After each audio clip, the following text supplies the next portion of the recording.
everyone. Today we're going to talk about how seeds travel. So, seeds get from their parent plant to other places in many ways. And when a seed gets to a new place, it's able to germinate, which means it's able to grow.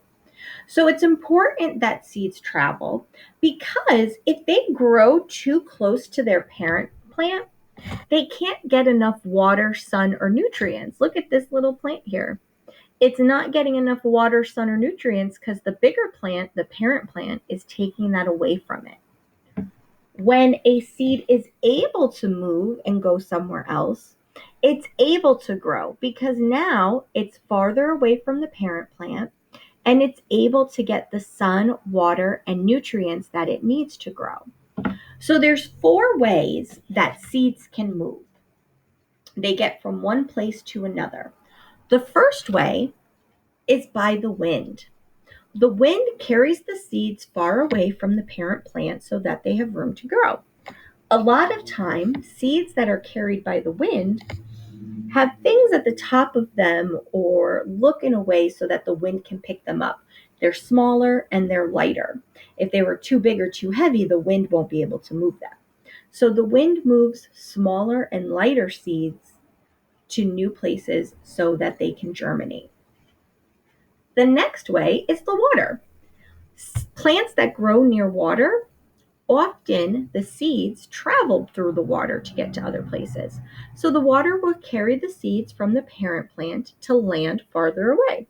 So this seed, the water brings it to the new land, and now that seed can grow because there's nothing else there that's going to take away the sun, water, or nutrients.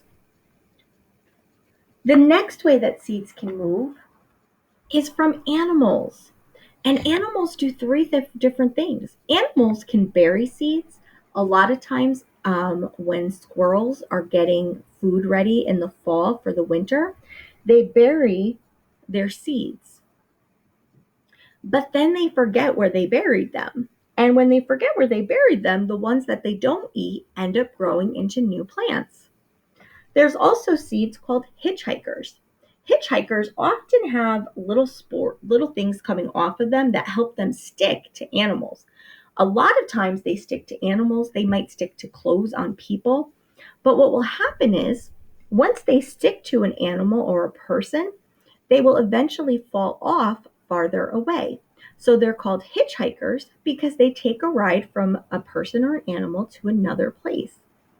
And the last thing that animals do, animals eat seeds, but their bodies can't digest them. So they end up pooping the seeds out. And when they poop the seeds out, those seeds can grow into new plants. So the animal carries the seed in their body farther away from the parent plant. And then when it poops the seed out, the seed will grow into a new plant.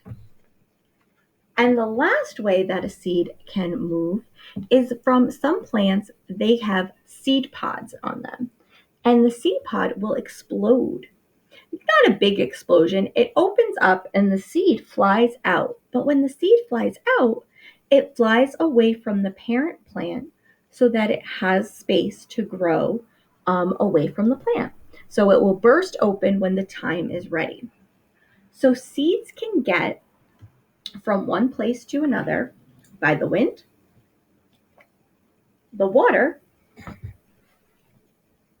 animals, and exploding pods. And once they're in a new place, they're able to germinate, which means that they're able to grow and get the nutrients they need.